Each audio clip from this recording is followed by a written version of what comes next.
Welcome to Make Things Happen with Diana Pagano. I came from struggle, living life on survival mode, and later found myself living in that same vicious cycle. Life is meant to be so much more than settling. Are you ready to stop dreaming for what could be and turn those dreams into reality? I thought so. Well, get ready to live life on your terms.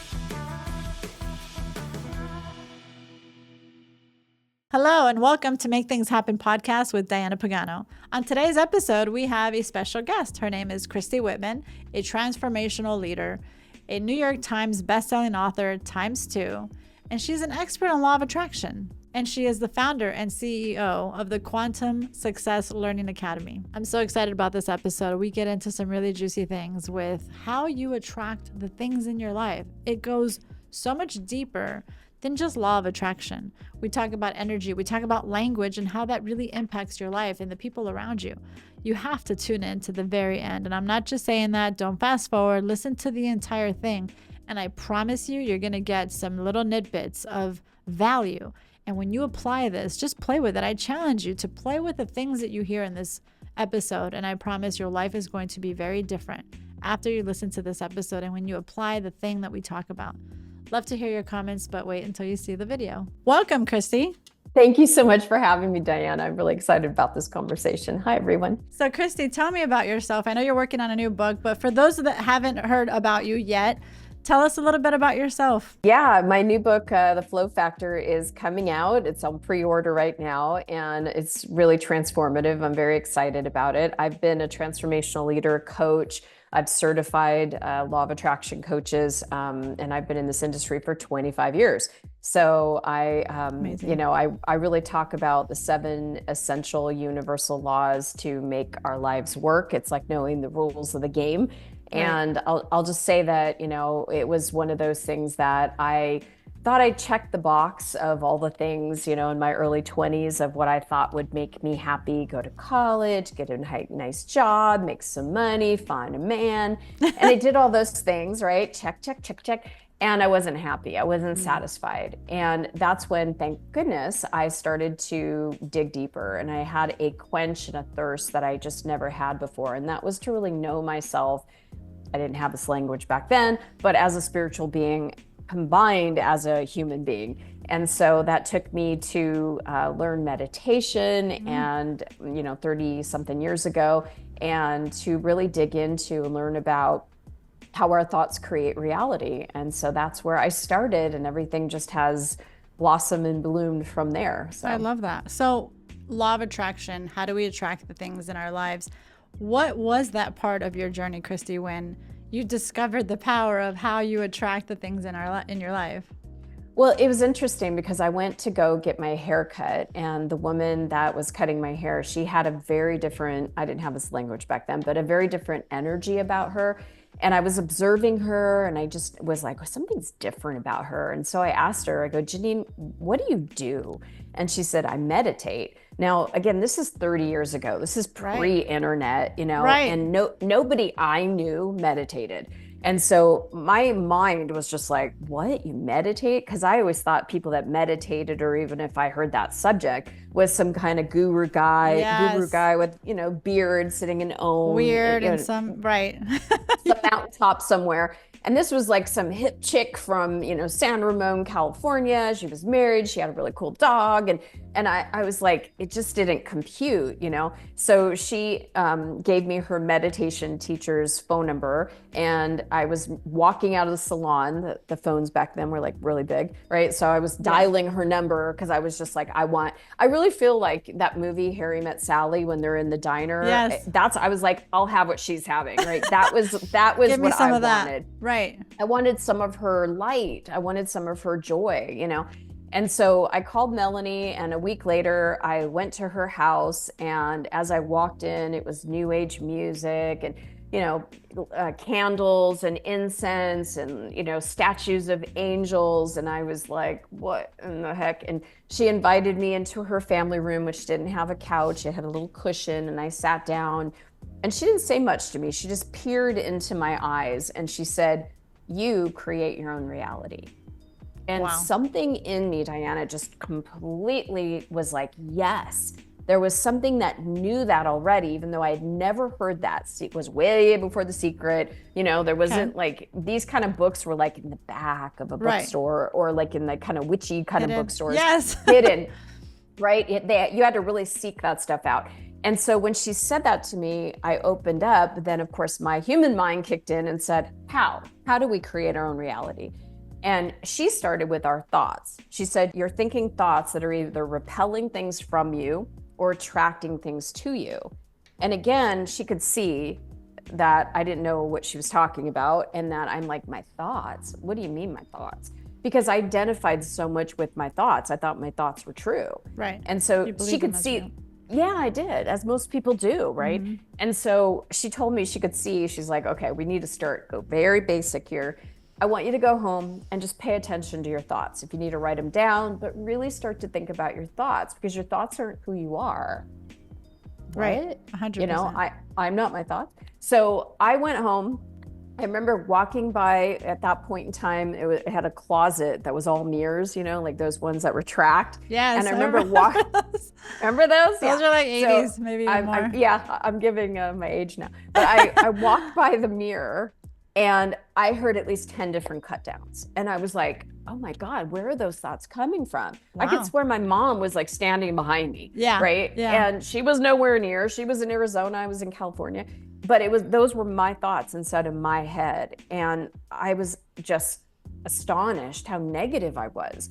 And I have one of my best friends that I've known since 7th grade. And I remember calling her up and I'm like, Dawn, I am so negative. And she goes, no, you're not. You're one of the most bubbly like upbeat people I know. Mm-hmm. And I'm like, well, then that doesn't make any sense, because to outwardly, I'm happy, but inside I'm just beating myself up. And I needed to find that disconnect. And I did that through meditation, by slowing down my thoughts, by shifting and dissolving some of the thought forms that were just coming up naturally. And that's where it really started for me, because what I really got, and this changed my life, is that there are thoughts that come from lack, and then there are other thoughts that are positive, come from abundance. And for me, it was like, that's where I started doing my digging, because as my mom's 89, she still very much thinks in lack, everything's a complaint, and that type of thing. Yes. I had to shift how I thought about things. I had to shift my perspectives on things. And what I've learned now for teaching for 25 years, is that we have our words, our thoughts, our emotions, our perspectives or beliefs, and our actions. That's our consciousness. And that has nothing to do with anybody or anything else outside of us. That's all internal work. Us. Right. And so when I realized, like, what are the thoughts and perspectives and words that come from lack, because lack never feels good. I don't care who we are, we think a thought in lack, we feel bad. Right. And what I now understand is, and through, learning, applying, teaching the law of sufficiency and abundance, which in my opinion is a way more powerful law than law of attraction. True. Right? It's like, there's lack, which never feels good. Then there's neutrality, or satisfaction is another way of saying it. And then there's abundance, because it's not the law of abundance, it's the law of sufficiency and abundance. I love that. And sufficiency opens the doorway through abundance, because if we're in lack, we can't be in abundance. Right. It's about getting to that other side of that frequency, right? Yes, exactly. So when we're in lack, when we feel bad, when we just don't feel good for whatever reason, it's because there's a perspective, or again, words, thoughts, perspective, emotions, or actions that we're taking that's coming from not enough. I love that. And you started this journey. You're also the founder and CEO of the Quantum Success Learning Academy, which is really intriguing, because you've also certified a lot of coaches through this academy. I know when you talked about like where it all started for you, and you started to dig, and you're like, wow, this is cool. Did you immediately start coaching? I know a lot of us coaches, including myself, with my own self-discovery of like exactly what you said earlier, when I realized like, oh my gosh, wait, we can control the thoughts that we're having. How do we control this? It's just, I'm having this thought. This is how I feel. What do you mean I'm not supposed to feel this? How is this affecting me for real, right? So talk to me about what happened next for you. You started to dig. And Yes, I was right. about 5 years in, and I completely changed my life from everything to my body size to my bank account. Wow. At that point, I was married, Okay. lived in a cute little home because when I first learned about this, I was 60 pounds overweight. I had Wow. quit my job because I couldn't stand doing it anymore. I was $60,000 in debt. I was living in a room in a very strange woman's house. That's where the My sliding glass goodness. doors were. Okay. I was living like the game room in a house, renting a room. So I just didn't have a lot of, things to connect with. I wasn't really happy in any aspect of my life, except for I was learning to connect with myself. So all the things like before I said, check, check, check, check, check, right? But Yeah. I'm missing something internally. I completely just shifted where it's like I'm feeling fulfilled internally, but all the external things weren't working.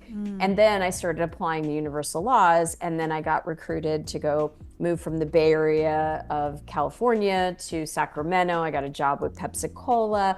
I met my first husband. We were together 8 years, beautiful growth relationship for me. My body, went from just naturally losing weight to going to a size 4. I started having money in the bank, debt was gone, all of Amazing. that. You were like attracting, manifesting from this universal law, all It the was things. awesome.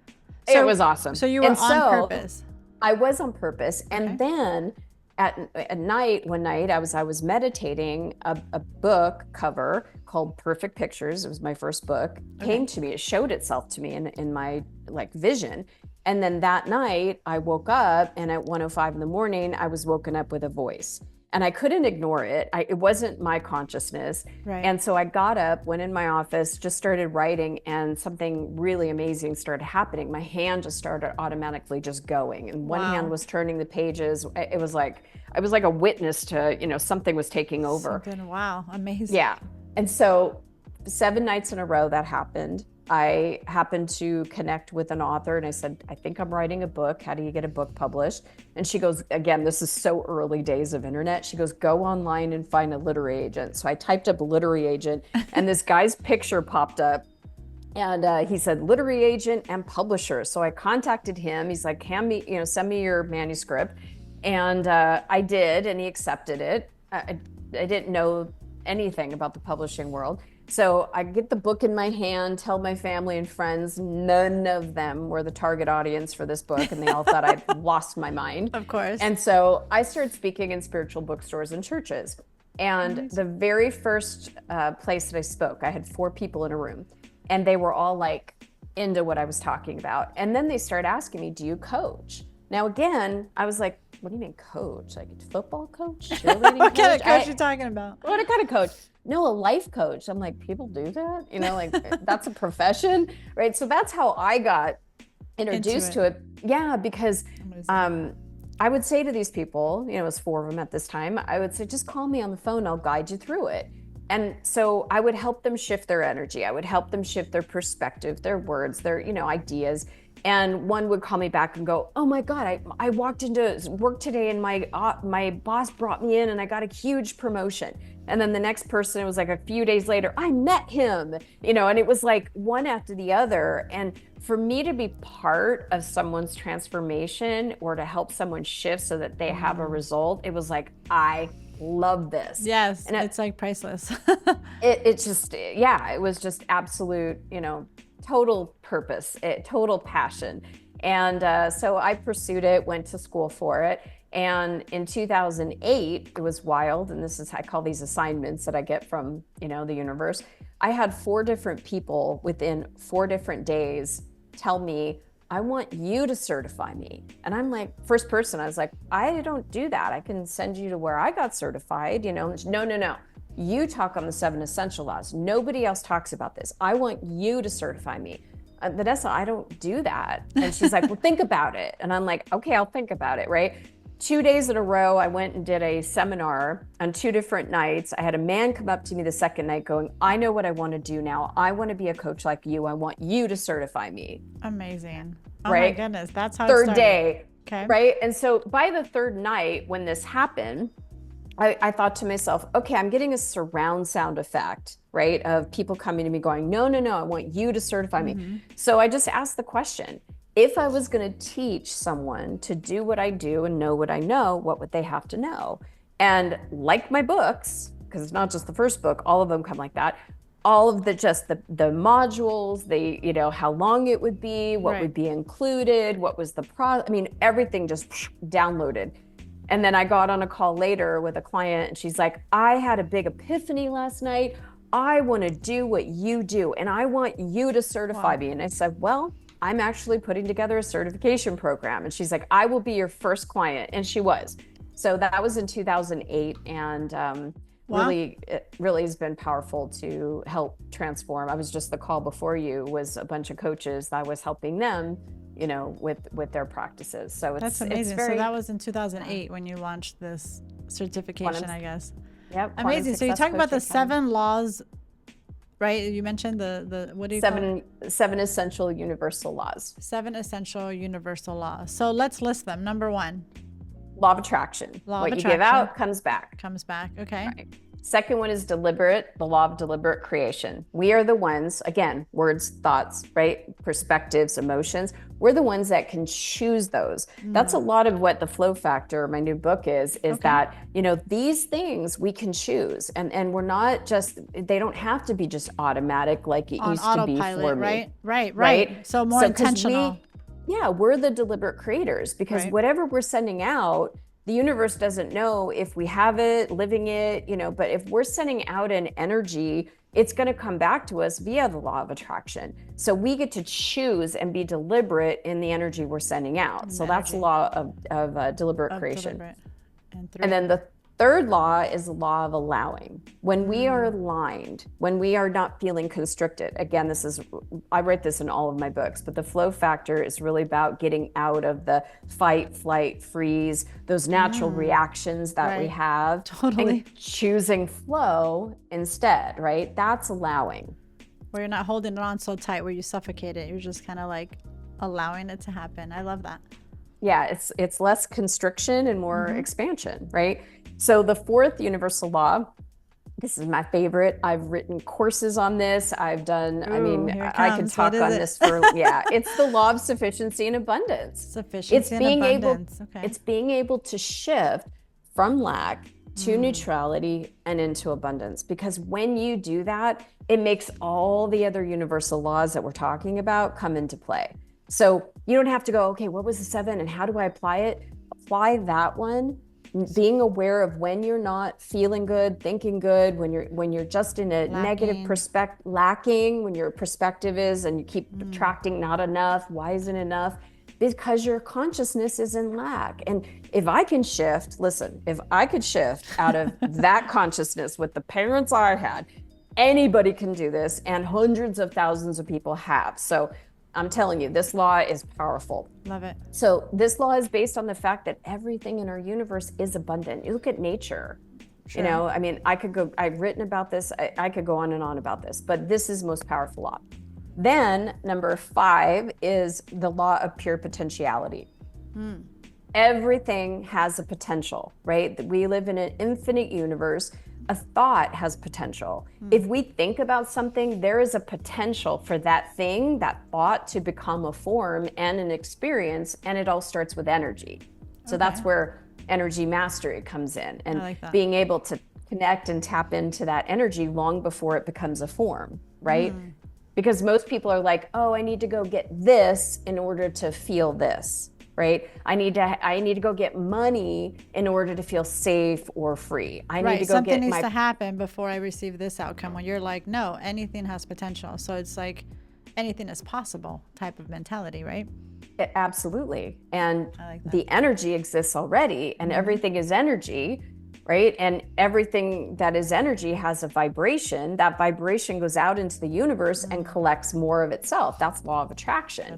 But we have to understand that there's potential for my idea. There's potential for this business. There's potential for me to be at a different level in my life. There's potential for me to be in a happy, creative, loving relationship. That potential exists as long as we lean into it and let ourselves believe that. That's so huge, because sometimes you see such potential in other people, or even in their business, they have such a great thing. But if they don't believe that there is potential there, and they're not matching that energy that really comes with the belief, right? Absolutely. It's Awesome. all our consciousness, and we create from our Definitely. consciousness. So law number 6 is the law of detachment, which is similar but has some different nuances. Right now, the let Okay. them theory from Mel Robbins is like Yes, really I've heard of huge. that. Yeah, and so I want to just speak to that, because when you are like her whole let them, let me, that's the whole theory. Yeah. Letting them is detaching from the outcome and from their expectations, all that. Allowing me, that's the let me. So Gotcha. let them is law of detachment in motion. Let me is the law of allowing. So when we, and I've written about this in The Desire Factor, one of my international best-selling books as well, the Desire Factor shows like the 7 steps, how energy sets up, and then how we manifest something and what we need to do in order to work with that energy. And one of those things is our focus, right?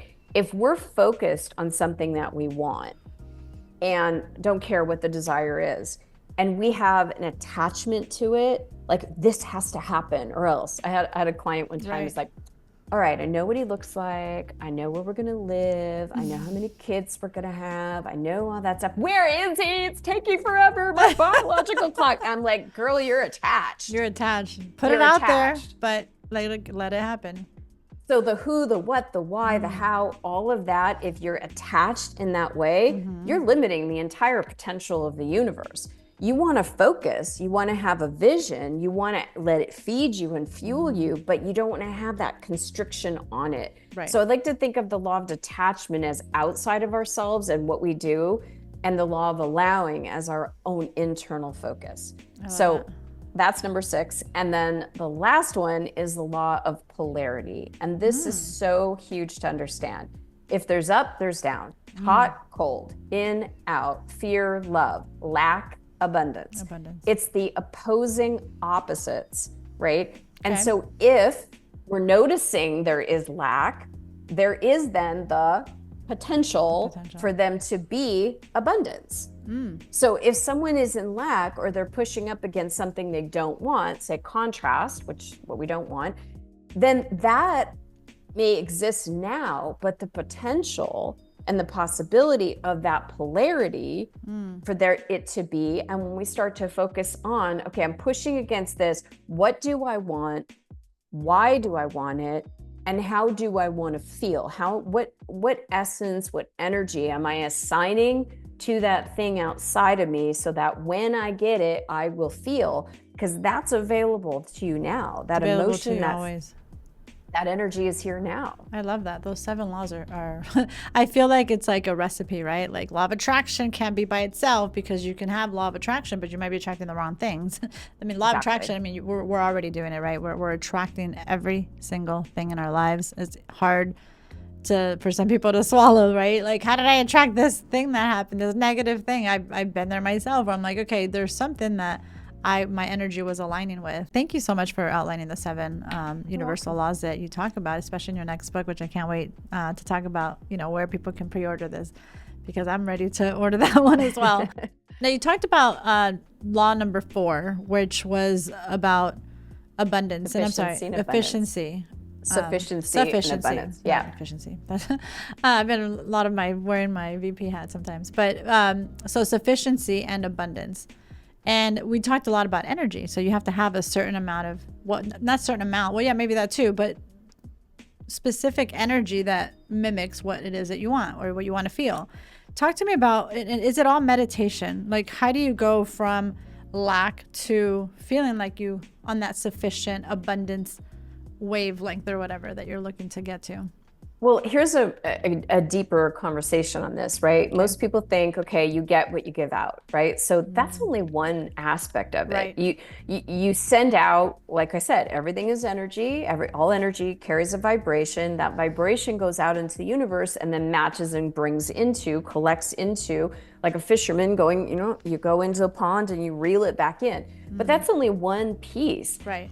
We are energy receivers as human beings. Right? We could be driving in the car and you could be in a really good mood and all of a sudden someone cuts you off and you're like, right? And you receive maybe their agitation. or you're picking up on someone's fear, worry, or, maybe someone coworker is in a bad mood and now you're being, affected by it, right? 100%. We are energy receivers, and that's important to know because we can then choose to fill ourselves up with the energy of our choosing and not be by default of what everybody else is doing. I love that. You're speaking my language about other people's energy. Go Yes. on, more. Yes. And so part of the neutrality piece, or getting out of lack and into neutrality or sufficiency, is that energy of our soul, is that energy of compassion, because our soul doesn't ever go below compassion. It's like, I like to think of it as keys on the piano. Okay. And our soul stays at a certain frequency or higher. It never goes where the human goes. So the worry, fears, doubts, the disappointments, frustrations, angers, that's a human thing. That's not a soul thing. And so when we can bring in that energy and fill up, choose the energy that we want. I want to feel the success, like fill myself up. Every cell in my body, my whole energy field is filled with success before I go into that meeting, before I do that podcast, before I have that conversation, before I do whatever it is, before I go on that date, right? You want to fill yourself up because you're an energy receiver. The second aspect is you're an energy container. We have to hold energy. Those people that feel, I'm so fatigued, I'm so tired, I have no energy, I'm overwhelmed all the time, because they're not filling themselves up with energy. And a lot of times I find that as a healer myself, that people are sensitive to energy. So instead of like, there's big talk about being an empath. Well, empath's way many times is I can't be around a lot of people, so I'm going to seclude myself. And that's not it's not a way to live, right? It's understanding how to master your own energy. This is all in the flow factor. How to master your own energy so that you can be a sensitive being. I am a very sensitive person. And the good news about that is sensitive people are great manifestors. You have to be sensitive in order to choose your own vibration, in order to receive your own vibration, contain your own vibration, because what you contain is what you're transmitting out. But most people with law of attraction, they're trying to do, okay, I want to vibrate at that level. Let me bring that in and do that. But they don't, like someone can make a lot of money, but then they find themselves losing money because it's not what's in their container, their consciousness, the words that they speak, the thoughts that they think, the perspectives or the pictures that they hold, the emotions. That's a big one. I talk a lot about in the flow factor about emotional intelligence and mastering your own energy, because it's not about resisting them. It's not about suppressing them. It's not about denying them. It's about embodying them because they inform us. I love that. So if someone's having a negative emotion, right? It's obviously not going to serve you, but what would you say to somebody listening right now that's like, man, what is this all about? What if I have a negative emotion or a negative thought? What's the first thing you would recommend that they do? Well, first of all, if you are already in the throes, say that you're angry or you're frustrated or maybe you're just sad, right? You want to go, our emotional body is actually near our belly. It's below our belly button. So bringing your focus out of your head, because into our bellies, because we have 4 bodies. We have a mental body, emotional body, physical body, and energy body. So if the mental body, which a lot of people spiral in their mental body. Yes. So and that's why, and I'm not criticizing any therapist at all. I love therapy. I'm grateful for therapy. I'm glad that was, but a lot of times when people just think and they talk and they share, they're not dropping down into the emotional body. And when we are present with the emotions, that's when they release. When we can, because it's energy. So when we are suppressing it or just living from the story and not processing the sadness or the frustration or whatever it may be, when we go into it and we're present with it, it starts to dissolve. I like to think of it like an animal, like say a lion at a zoo, right? A caged animal. Energy does not move. It's always moving. And so if we have some sadness, say, and we're feeling that, we feel disempowered, we feel like a victim, we feel powerless, and we're feeling sad. The emotion is sadness. and we keep maybe drinking or smoking or shopping or gambling or whatever it is that we're doing, working too much or Netflixing too much or whatever the behavior is, right? We're suppressing, we're avoiding what's going on underneath. And that energy is moving around like a vortex. And it continues and it continues and it continues. And here's the big thing, we then attract from that imprint. But when we go into the sadness, when we go down into the lower belly, and it has been proven by Jill Bolton Taylor years ago, and I wrote about this in my book, Quantum Success, it takes 90 seconds to actually process a wave of an emotion. So when you're present with your emotions, just dropping down in your belly and feeling the pulsation as it's like the pulse that you know, your heartbeat or your pulse, as you find the energy pulsation of it and you just allow yourself to be with it, it releases. Now, sometimes it's a one and done kind of thing. Other times it might be a lifetime of stuff that you need to let go of. It might be maybe you have anger at your mom or your dad, and that's a lifetime of it. So it might be some different waves, and it might come at different times, like grief, right? So grief isn't for just 90 seconds. Yeah, I mean, grief isn't just like someone you lose. You're not like, oh, okay, let me just process the sadness. Oh, I'm good to go. Right. They were nice to have. Right. I mean, there's some things that need a little bit more attention, and there's emotions that come up around it, and there's different waves and different frequencies of, you know, energies that come up. But as long as you're going down in your belly, I mean, you could even put your hand on your belly, you can constrict the muscles in your belly to just feel it and just let it pulsate out. You could imagine it dissipating. I like the image of like a bath bomb in water, where it's dissipating or it's draining out the grounding cord, out your legs, you know, that energy. And then the biggest piece after that is allowing yourself to fill up with the energy you do want. And like we talked about, you're replacing it with something different.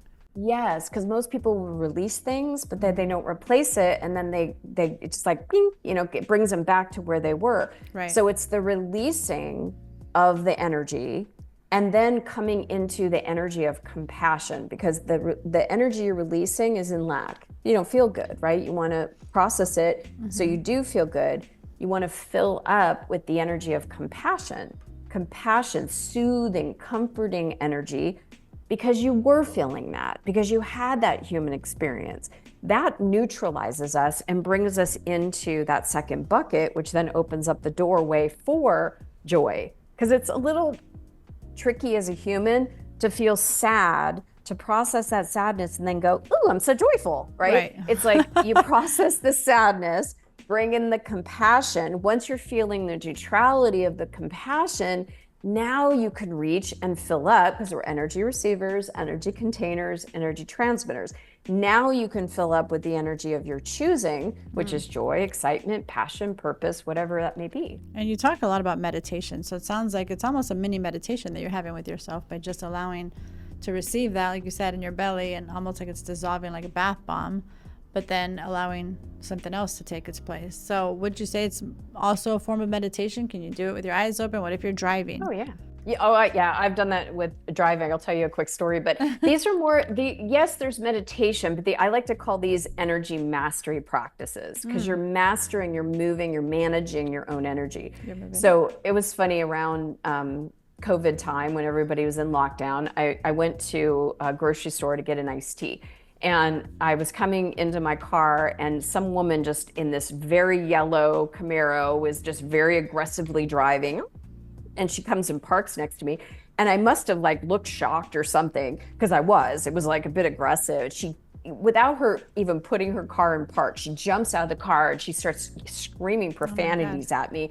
What the F is your problem? And I'm like, I don't have a problem. And I'm like getting in the car. It was like, I felt like I was totally hijacked, right? Oh, and so I was like sitting there, and I was just like, geez, what the hell is her problem? I didn't deserve that. You know, the mind and the whole resistance, fight, flight, freeze kind of thing, coping that comes up. And I just let myself feel all of that, the kind of the frustration of that, I didn't deserve that, you know, letting myself process it. And I'm driving home now, and I'm letting myself just feel the compassion of that. right? Just feel that as a human being to another human being, that did not feel good. And that moment just didn't feel good. So just allowing myself to feel soothed by the compassion. And within minutes later, I felt better. And it was like, she's probably having a bad day, you know? And then I was able to kind of send her compassion.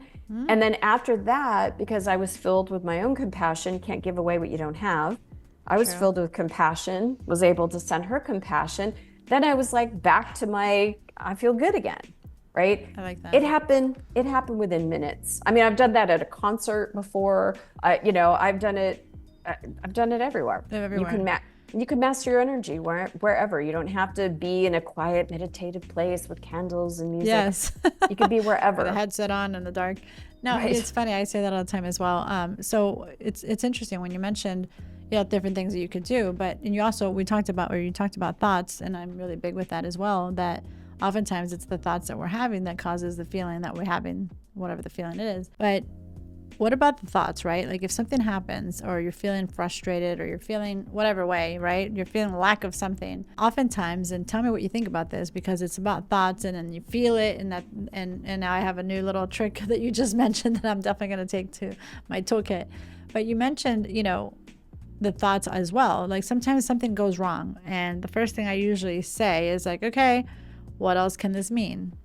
What else can this mean, right? So it didn't work out, or this person was a certain way with you and you feel frustrated, like you said, or maybe they're having a bad day. So I'm really big on saying that everything is happening for me, not to me. And I think it's deciding up front, right? To have that mindset doesn't mean that may not hit the fan, things aren't going to work out. But when you just are living life with this sense that, you know what, no matter what happens, even when things don't work out, there's a lesson to be learned, something that I needed to grow on, right? Maybe I thought I had it all figured out. Maybe I didn't, so there's all these clues, right? And I think just having that mindset, but even as you mentioned, if you are looking to go from lack to sufficiency and abundance, as an example, how much do our thoughts play into that devastated reality that we're having? And like you said, an emotion could last, which is really awesome, because I did not know that, 90 seconds. So it's like you got to get through the turbulence, 90 seconds, counteract it or do something, because you want to release that energy. Yes. Well, you said something. It's like what you say. So even before the thoughts, what are thoughts? They're a series of words. And we have words and phrases. As a matter of fact, I'll give a free gift to all of your guests. You can go to watchyourwords.com. Awesome. Years ago, I had someone interviewing me on the radio when I was promoting quantum success, and they're like, okay, you're talking about all these esoteric universal laws. How do we practically apply it? And I said, we have to watch our words, because there are certain words and phrases that we say that pull us down into lack. And when you change the language, it changes the thought, it changes the emotions, it changes the pictures that we hold in our head, and then it changes the actions we take. So everything starts with the word. I mean, it even says in the Bible, in the beginning, there was the word. Words are creative, right? Even Bruce Lee said it's called spelling because words cast spells, right? So the words we say, if we're saying words and phrases that just bring us down into despair or sadness or frustration, it's going to create those thoughts and then everything else. Right. So I created a free 30-day video program. Each video, they're like 2 to 4 minutes in length each day. Tells you what not to say, why, and what to say instead. And it's very interactive because once you start to shift those words, it completely changes your reality. I have so many stories personally and otherwise where someone just changed just one word and then something manifested, or something, the way they felt was different. Their experience was different. It's so true. Language impacts us. It's funny. I did an episode that hasn't been released, but it's on language patterns. I've been in sales, Christy, my whole life since I was probably a kid. And so, of course, it can translate to anything. It doesn't matter if you're in sales or not. Language moves you. Language cripples you. Language could be your friend. Language could be your enemy. How you receive it when you say it to the other person, or how you receive it inside. People have said, oh, when it rains, it pours. It's like, oh, it never fails. I always seem to get this wrong. Oh, my God. It's like, I always say chalkboard because now I'm dating myself. We don't have Chalkboard, chalkboards in classrooms anymore. But it's like writing on the chalkboard, like, why do you say that? No. Or like, hey, I'm such a dumb, and it's like, no, you're not. So I love that you have even a website that's going to be awesome for anyone listening in. If you want to, even just, I know it sounds crazy, but the smallest ways that might seem so simple actually impacts your life in a very freaking big way. Big way. Even writing emails. Even today, I'll tell you a quick story. My team member, she's here, but we had a folder and she was saving it on our the file name, and it was it was content on business. And she's like, I'm gonna put a 0 because I want it to be at the very top. And when I visually saw 0 in front of business, it looked like $0. I'm like, hold on a second. I don't like how this makes me feel when I read this. Good I for don't you. like it. So I renamed it and I put $3 signs and put business, and she lit up like a Christmas tree because she even got affected by the way that we read that. So I'm big with language patterns. Oh my gosh. I also have, I don't know if you learned of neuro-linguistic programming, but I've gotten certified through that. I don't like teach it, but I talk about it in everything that I do, really. And I do teach some of it actually, because it's all you're programming your brain. And it's interesting. You mentioned so much. Gosh, you packed a whole bunch of wisdom here, and thank you so much. But there was also one thing that came to my mind, because there's so many things, and someone listening might be like, this is so exhausting. I heard that there's all these steps and there's 7 laws of the universal laws. But it doesn't have to be hard. I think that one of the things I want everyone listening to, and Christy, I'm sure you will speak to this, but that it's about the journey. It's doing a little bit at a time. You don't have to worry about being perfect at any of these things. It's really the journey of who you're becoming. And it's almost like that muscle, right? You go to the gym and you're like, oh, I did 5 pull-ups. It hurt so much. And then a month, 2, 3 months later, you're doing 10. And now you're like, oh my gosh, it doesn't feel as hard because you're practicing it. And I think that that's really huge for people to understand. It is never perfection. You're going to stumble. You might allow that energy to sit there longer because, Christy said that you hold it in your belly and you imagine it going away. Maybe you didn't do it right away, but get back on the saddle. Do something more, right? Every day, a little bit more. Consistency, doing something, that's what changed. I mean, it's having the awareness, right? You can't change anything if you don't have the awareness. So even if you feel overwhelmed by this conversation, I mean, this is 25 years of me going, blah, right. It's a lot. And I know I could be a lot, but it's 25 years of that, but it's something small every day. That's why I created the Watch Your Words. You go to watchyourwords.com, and it is those small, just little words and phrases that you will say. You see a difference. As they say, it's small hinges, can open big doors. And it is really true. It's those small actions, but deliberate ones that will create a very different reality. 100%. And I feel like, reticular activating system is a real thing of how we, you talked about attraction and the words and how it filters information, the things that we're saying or whatever it is that we're believing. And I feel like the words, I always even tell my kids, just by changing the words, like, what's the chance that I'll get an upgrade on my flight? What's the chance? And I'm telling you, I started to use this and it doesn't work out 100% of the time, but my gosh, it works more times now than if I didn't say it. So that's just one example. I can't wait to go to your website of watchyourwords.com. That's it. Watchyourwords.com. I can't wait to go there because there's like 100,000 words, right? I'm sure there's always endless ways to say things, but paying attention to our inner dialogue when we wake up in the morning. Oh God, today's going to be a crazy day. Do you want it to be a crazy day? I mean, I have good crazy days and I have bad crazy days. Even the good crazy sometimes is a bit much. Today, I'm going to breathe a little bit differently than I did yesterday because yesterday was heck crazy, right? And people think that that's silly and that doesn't really happen, but no, it does. And I feel like the universe, which I feel governed by God and the biggest creation, and what we attract, what we manifest, what we say outside, even in our heads or verbal, even worse when you're yelling it. Like I always tell my kids, it's like antennas, or even tell my audience, antennas.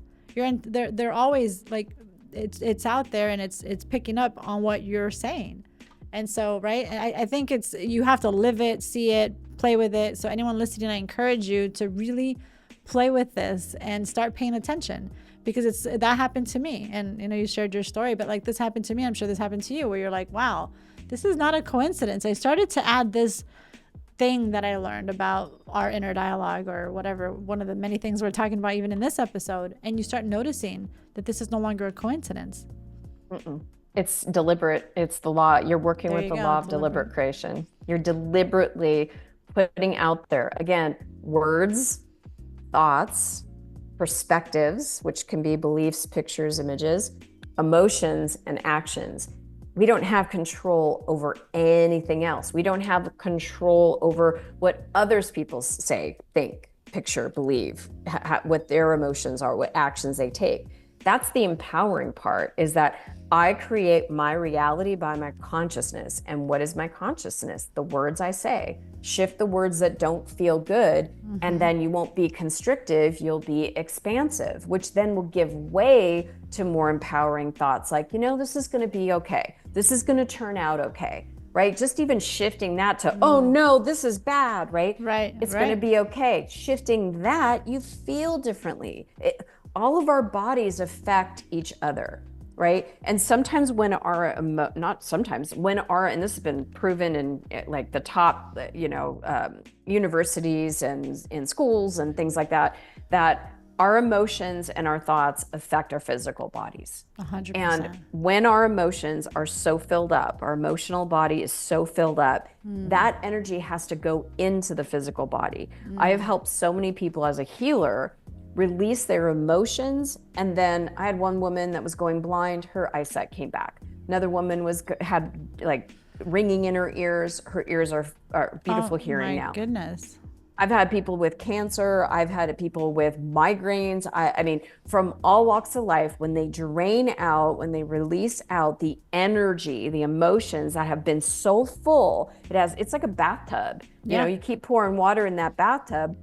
If you don't release it out, it's going to overflow, right? So it overflows into back pain, hip pain, neck pain, any type of ailment. You release what causes it, which is always the emotions. And before that, it's always the mental. And before that, it's what we say. Wow. So it's all connected, right? It all impacts one impacts the other and the other and the other.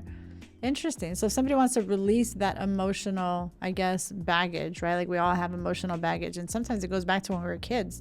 And when we realize it, like maybe this didn't happen 5 years ago. Maybe it happened 30 years ago or 40 years ago. And then do you have to always, I think, like clear your energy? What happens when, okay, I cleared my energy because I had some issues as a child, and then, maybe something happened as an adult, maybe in their 40s or 30s or 50s? Absolutely. So the good news is it doesn't matter when you got the imprint, and let's just call it energy imprint. Okay. As you're going along, you were a little kid, you reached out for something, you didn't get it, and then you made a decision that I'm not loved, or I must not be good enough to get daddy's attention, or why isn't mommy paying attention to me? She must not love me. All of these like, I'm sad. And then we don't process that. It becomes an imprint. Again, that's like a vortex of energy. We start continuing to attract things, and then that mimic that, and you carry believe it. And we believe it. That's how, see, it's true. See, it's true. I can't trust women. See, it's true. So Men true. are this or that. See, it's true. I can't be abundant. I love this. It's like I hear you talking. It's exactly how I've been thinking and explaining things. What you just said, it's like and this is probably off the record, but I love everything you're saying right now. Honest to God, my team is probably thinking like, she's just like it. We have such I mean, there's so many people talking about energy, there's so many people talking about all of this stuff, but you talk about it in such a way that I think the audience is going to receive this, and so I'm so excited. Thank you. I'm so excited. Like we talked about the caged animal, you Yes. open the door and the animal goes out. Right? And then there's no more vortex of attracting from that particular spot. So if somebody wants to heal something, what's the first step that they should do? Where in their body are they holding it? Okay. And to not avoid it, because like someone gets pain and then they're like, oh, let me go take something. Let me go, the pain. Lean into it. Lean into the pain, just like the emotions. When you embody it, it releases it. When you restrict from it, it controls you. So leaning into it, embodying it, embracing it, being informed by it, that's what releases it. And that's what you become free of from it. So embody it by listening and saying, okay, what's going on here? What could this mean? My lower back hurts, for example. If somebody has lower back pain or shoulder pain or neck pain, it's about being present and being a little intentional that you're here to heal yourself, or saying, I'm here to heal whatever might have happened in the past that you're still carrying. That's exactly it. We do meditation series, and one of them we did, that's on my website, is creating your ideal body, not from, and yes, you know, the way you look, but from every single ailment, every single body part, what they mean. Like, you know, the liver can be grief, the gallbladder can be anger. When there's some things like that coming up, you can absolutely bring light and energy, well-being, your soul's light into those places and heal your body just by doing that. We had a woman, several actually, but one woman in particular named Cheryl, and she had severe brain damage from a couple of accidents that she had, and started doing this work. And the doctors are like, what have you been doing? Your brain is like, she's functioning, she's focused. And they're now doing studies with her. She's actually starting a brain clinic by doing energy work, because that's all she was doing that really made a difference. That's amazing. That's amazing. I can't wait for people to, obviously we'll put down the link here to find you as well. So talk to me, Christy. You've been doing amazing work for more than a decade, and you've been really in your passion for sure and aligned with your purpose, right? And I love that. What would you say to somebody that is looking for their purpose? How do you, what I know we didn't talk about purpose, but you did talk a lot about these 7 laws and being intentional and being more so accepting of like the potential that there is. Maybe it's a potential on yourself. Maybe you've been lurking. Maybe you've been wanting to do something, but there's some little voice that's attempting to hold you back. But there's also this little voice saying, go for it. And that's why it's still there. You know, what would you say to somebody right now listening in that, you know, how do they, you know, find their purpose or go for it? Well, I did this, and I'll tell you the exact same thing I do. Or did, and this has lasted me forever. When I was a pharmaceutical sales rep, I was a big corporate America person, right? And I realized, knowing what I knew with universal laws, wow, I attracted that, I got this, I got that. One thing that's missing is passion and purpose for what I do in the world. And so what I know and what I teach is that if you find there's something missing, maybe you feel lonely, you don't feel connected, maybe you don't have passion or purpose in what you're doing as a career, maybe you feel lack and you don't feel abundance, whatever you perceive as missing, that's the potential, that's the opportunity. So for me, it was, you know, I make money, I'm having success, but I don't feel purpose. Like, I don't feel like, oh, I just saved the world or I helped somebody, you know? Right. And I wanted to feel like what I'm doing is making a difference. And so in my meditations or in my energy mastery practices, I would cultivate what feeling purposeful and being passionate felt like long before I even knew the form. And so I would practice, like, what would passion and purpose feel like? If I don't feel it, I don't know that. What do I imagine it to feel like? What would be the fulfillment? Again, the satisfaction, not the lack. What would the fulfillment of that be? And the more I practiced it, the more I got in tune with it, the more it became something that was actually, I was energized by. And that's when my first book came through me. Amazing. And that's when I then became an author, and then a coach, and then a healer and a channeler, and, you know, all of that. Because I've followed, and I still to this day have passion and purpose as part of my cellular, as part of my container, as part of the energy that I swim in.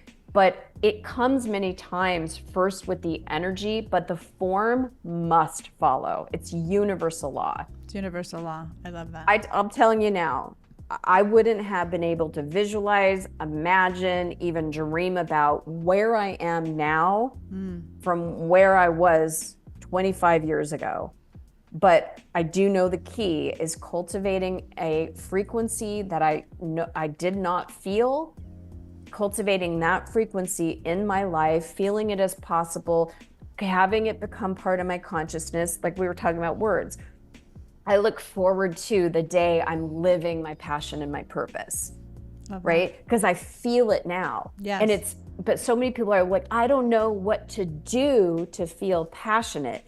feel, cultivate the passion, and the do or the form will be attracted Will to show you. up. I love that. So when you talk about attraction, manifestation, words like you said, that wasn't really a thing back when you started doing this.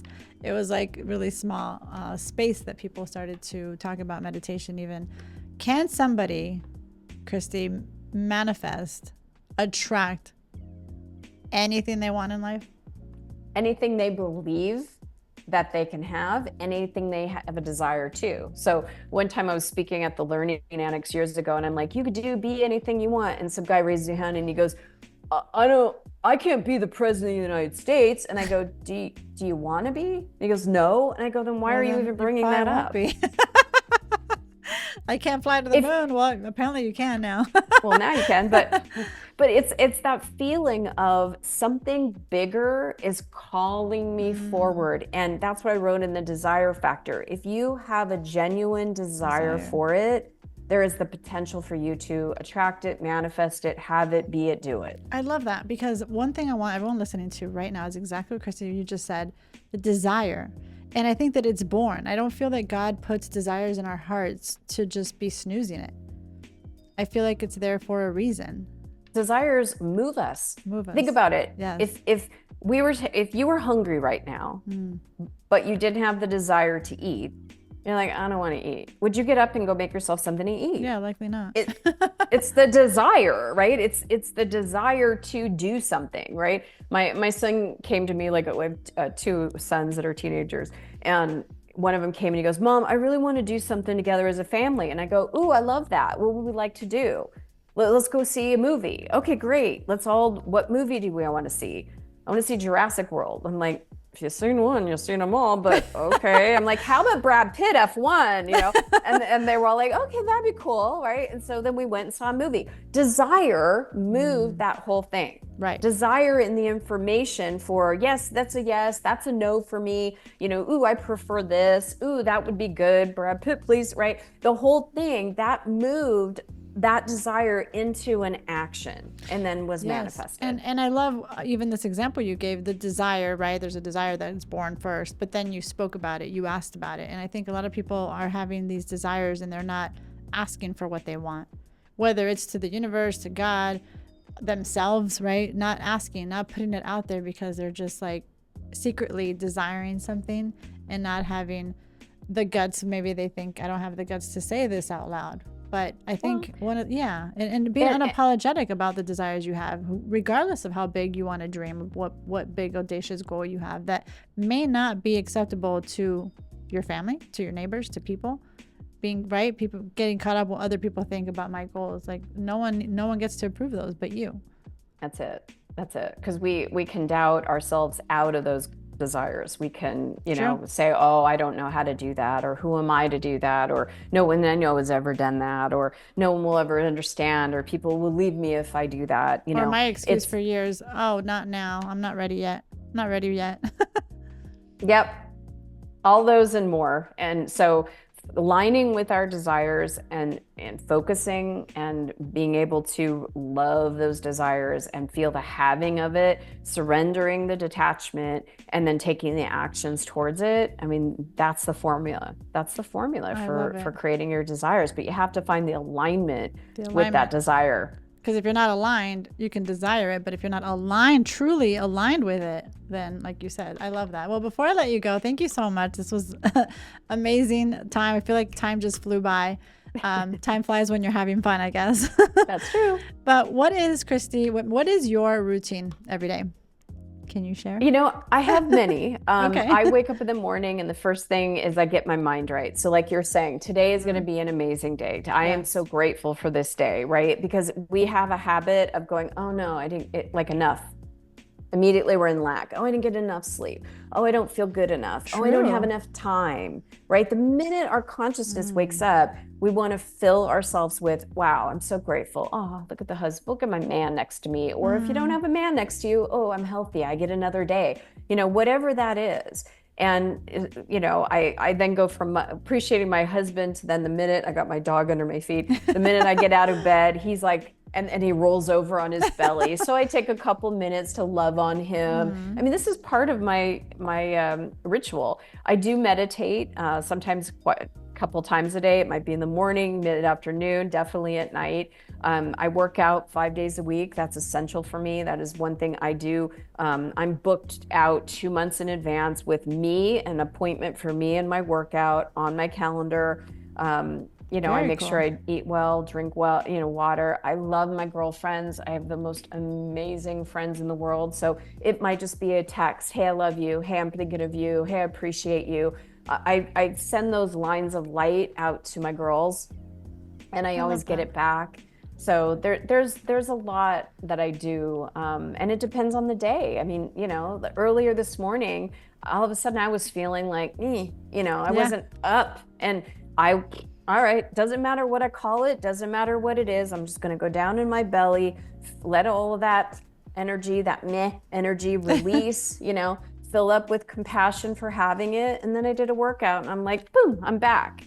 And so I love that I love that you gave that example, because sometimes people think, oh, motivational speakers are not supposed to have a day that they're feeling or frustrated or not motivated, not human, because we're talking, right? We're all human. It's just all that human. We know what to do. We have our toolkit. And so it's a daily thing that we choose, deliberate. As you mentioned, the law is deliberately choosing the things that we say. I love that you mentioned something just now about when you wake up in the morning and you're, maybe you say, I didn't sleep so great, or because I felt that way this morning. I fell asleep with my 11-year-old, and they have my 9 and 11-year-old have bunk beds, and so I fell asleep. Such good ages. I know, and they're gonna be grown up. I feel like you're gonna blink and they're gonna be 18, because I actually have two older kids actually in their 20s from my first marriage. So I lay with him and I fell asleep, and I literally slept the whole night there, and I'm like, oh, I didn't get the best sleep. And that's funny, because you just like whipped me a little bit without knowing it, because I'm like, instead of saying, oh, I always wake up first, it's like, thank you God for this day. But yeah, I didn't wake up like that today. I actually woke up like feeling sore. My husband came in, he's like, I tried waking you up. I'm like, I did not sleep so great. So thank you for that reminder. You're welcome. And so, yeah, why don't you tell, I know your book you said it's open for pre-order. When does it come out? So it's the Flow Factor, and it's energy mastery for getting into flow. And so you can find it online. Any retailer will have it. It's distributed worldwide. And you can go to ChristyWhitman.com. I have it there and all the different places that you can check it out. But yeah, you can pre-order it now, and then on that week, or I think even a week before that, they start sending out the books, and so you'll have it delivered to you. Amazing. Well, definitely get that book, because if you think this was a good episode, I can only imagine her book. I'm definitely ordering that as well. So that is all for Make Things Happen. Hope you enjoyed this episode, and tune in for our next one. I'm so excited. I hope that you took a lot of notes, and if you didn't, that's okay. You can hit rewind and replay this, because I'm telling you, it's very transformational. And make sure to subscribe so that you get notification on the next episode coming your way.